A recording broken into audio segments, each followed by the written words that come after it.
pega o mundo de Calvino, por exemplo, o mundo de Calvino é um mundo muito simples. Se você pega uma catedral medieval, a catedral católica, não é? Ela é cheia de altares laterais, na penumbra, anjos, santos, velas, incenso, etc. Ele é um mundo muito complexo, é um mundo que não entra na nossa mente. Por quê? Porque para nós católicos, nós sabemos, Deus não cabe na nossa cabeça. Portanto, o mundo invisível de Deus, dos seus anjos, dos seus santos, é um mundo que ultrapassa a nossa racionalidade. O que é que faz Calvino? Ele entra numa catedral gótica, como a Catedral de Genebra, não é? Varre aquilo tudo, limpa as paredes, transforma aquilo numa sala de aula com um púlpito. Cada um pegue seu livro e vamos estudar. Sala de aula. Esse é o culto protestante. Não é? Tudo baseado na Bíblia. Está na Bíblia, existe. Não está na Bíblia, não existe. Lutero concordava com isso. Lutero, ele começou a coisa, entende? Mas Calvino radicalizou. E, na verdade, os protestantes que nós temos aqui no Brasil são 99% calvinistas. E não luteranos. Entende? Por isso eu estou pegando Calvino para entender como é que é a mentalidade dos nossos irmãos evangélicos aqui no Brasil. Não é? Eles querem uma certeza, como isso daqui fosse um receituário, como se a Bíblia fosse um receituário muito fácil de ler. Não é? Sem dúvida alguma, sem problema nenhum, está escrito, não está escrito, não está escrito. Só que a gente sabe que a Bíblia é um mundo. A Bíblia não é assim tão fácil. Você encontra uma afirmação e você encontra 10 outras que aparentemente contradizem. Ou você entra primeiro na Igreja de Cristo, forma a sua fé na Igreja de Cristo, e aí você é capaz de ler a Bíblia, ou então a Bíblia vai ser sempre uma faca de dois gumes e vai terminar havendo divisão em cima de divisão, como as igrejas protestantes são divididas. Eles nunca vão entrar de acordo. Todos eles têm a mesma Bíblia, mas nenhum deles entra de acordo. Entende? Então, a grande dificuldade é essa. Esse é o grande problema.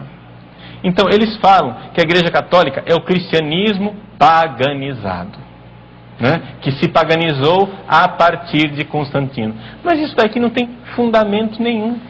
Ah, porque veja só, a liturgia de vocês é a liturgia dos sacerdotes pagãos, é a liturgia, vocês usam insígnias dos imperadores romanos, e tudo isso é paganismo. Como se, ou seja, para você que é católico que está assistindo, para a visão dos evangélicos calvinistas, é como se nós fôssemos uma espécie de sincretismo religioso, como é a macumba. Entendeu? Ou seja, um negócio que era cristão, mas aí misturou com orixás, com divindades pagãs. É essa ideia que eles têm do catolicismo. Que nós somos sincretistas. Pois bem, por que é que nós não somos sincretistas? Nós não somos sincretistas porque o nosso manual de liturgia não são os cultos pagãos. Nosso manual de liturgia é o Apocalipse. Vai lá, abre, meu irmão. Está lá, incenso, túnica branca, altares, tudo isso está no Apocalipse. Esse é o nosso manual de liturgia. Depois outra coisa, antes que houvesse Bíblia canonizada no Novo Testamento, os 27 livros, nós já tínhamos o nosso culto cristão. Vá às catacumbas, por exemplo. Você visita lá na catacumba de São Sebastião em Roma. Você vai nas catacumbas de São Sebastião, está lá. Tem grafites dos primeiríssimos cristãos escrevendo lá: Pedro e Paulo, reze por fulano.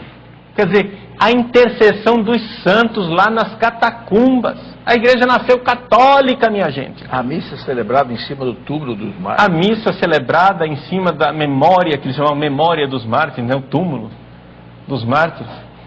E tudo isso não nasceu do nada. Tudo isso foi uma lenta e gradual gestação orgânica da Igreja de Cristo, que foi aos poucos elaborando a sua liturgia e fazendo as coisas a partir daquilo que são os símbolos, sim, humanos, mas que estão na Bíblia. Nós não precisamos que tudo esteja na Bíblia. Nós cremos na Igreja, que é santa, mas que tem membros pecadores. A Igreja Católica, ela é santa. E diria mais, para você entender a palavra santa, a igreja é imaculada, sem nenhum pecado. Como? Esse bando de pedófilos aí dizer que a igreja é sem pecado. Veja, quando eu peco, né? Eu me confesso, os padres também se confessam. Não sei, se você é evangélico protestante está assistindo, você não sabe disso, nós católicos não temos nenhuma ilusão de que os padres pecam. Aliás, o Papa também peca, o Papa também se confessa. Não é? E todos nós somos pecadores. Nós não estamos negando isso. Só que acontece o seguinte, quando eu peco, o que em mim peca não está em comunhão com a igreja. O negócio que nós cremos, nós católicos cremos, é que a fronteira da igreja passa dentro de nós.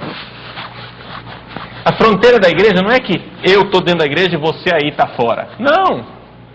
A fronteira da igreja passa dentro de mim. Existe ainda dentro de mim muita coisa que ainda não é igreja. Existe ainda dentro de mim muita coisa que não está convertida. Mas existe dentro de mim o meu coração e muita coisa dentro de mim que já é membro do corpo imaculado de nosso Senhor Jesus Cristo. É o joio e o trigo. Exato, o joio e o trigo que estão dentro do coração de cada um de nós. Uhum. Agora, Padre Paulo, a gente sabe que esse pecado dos filhos da igreja, eu sempre repito aqui na Escola da Fé, que o Papa João Paulo II nunca pediu perdão pelos pecados da igreja. No ano 2000, ele pediu perdão pelos pecados dos filhos da igreja. Exato. Esses filhos aí não pode ser esquecido. Mas, mais um ponto da história que eu vou levantar aqui, a gente vai continuar mesmo depois do intervalo, que já está quase na hora. A gente sabe que esses pecados